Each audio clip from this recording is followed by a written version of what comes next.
The Armorer's Challenge by Mimophanes. 300 years ago, when Kataraya became empress, the first and only Dunmer to rule all of Tamriel, she faced opposition from the Imperial Council. Even after she convinced them that she would be the best regent to rule the empire while her husband Pelagius sought treatment for his madness, there was still conflict.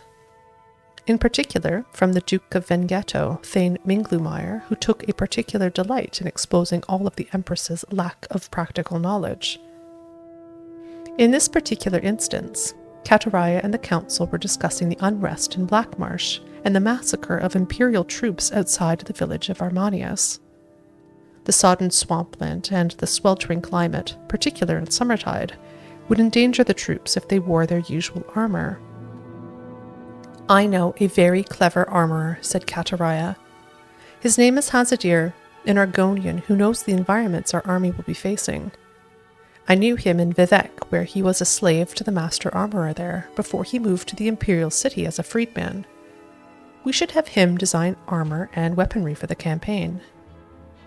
Minglumire gave a short, barking laugh. "She wants a slave to design the armor and weaponry for our troops. Cyrillus Sacus is the finest armorer in the Imperial City. Everyone knows that."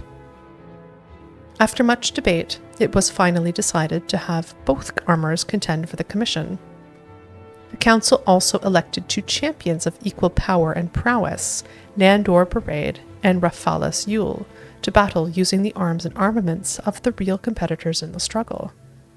Whichever champion won, the armorer who supplied him would earn the Imperial Commission. It was decided that Barade would be outfitted by Hazadir and Yule by Sacus.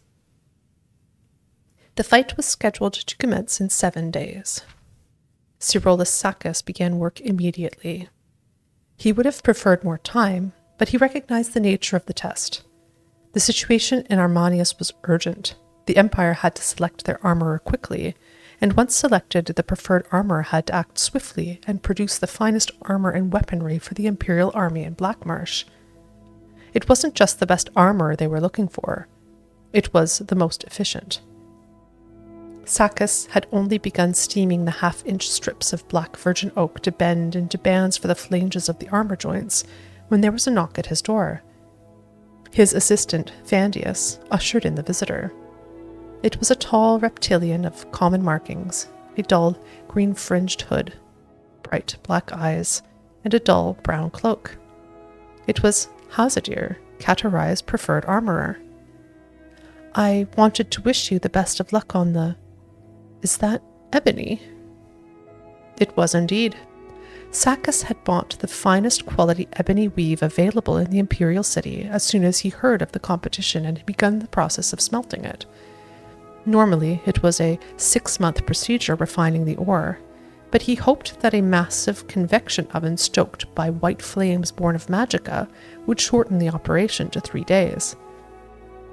Sacus proudly pointed out the other advancements in his armory: the acidic lime pools to sharpen the blade of the dai katana to an unimaginable degree of sharpness, the akaviri forge and tongs he would use to fold the ebony back and forth upon itself.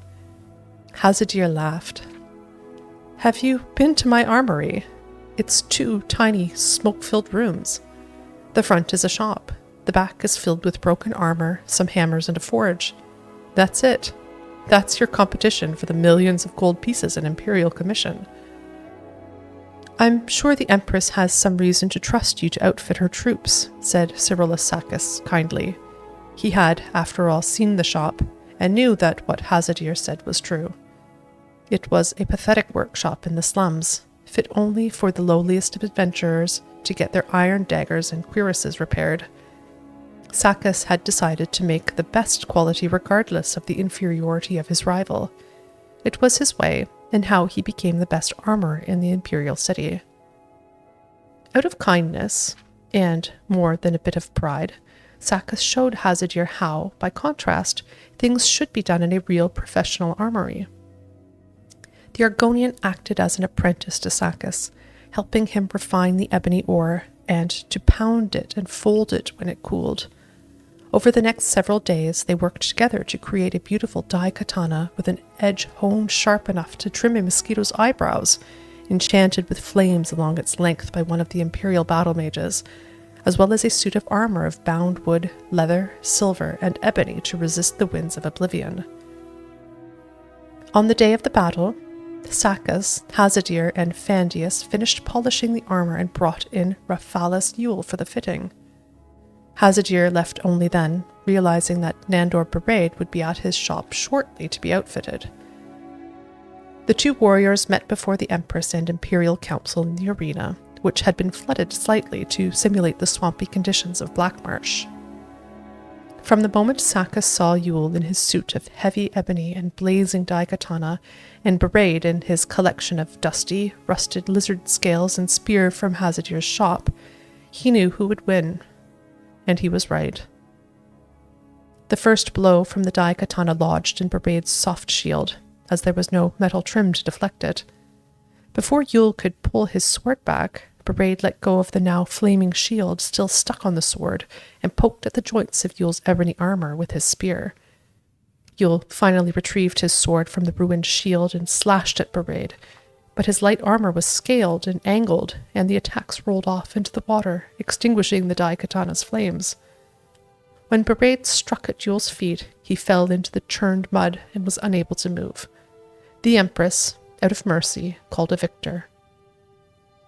Hazadir received the commission, and thanks to his knowledge of Argonian battle tactics and weaponry and how best to combat them, he designed implements of war that brought down the insurrection in Armanius. Kataraya won the respect of council, and even, grudgingly, that of Thane Minglumire. Cyrillus Sakkas went to Morrowind to learn what Hazadir learned there, and was never heard from again.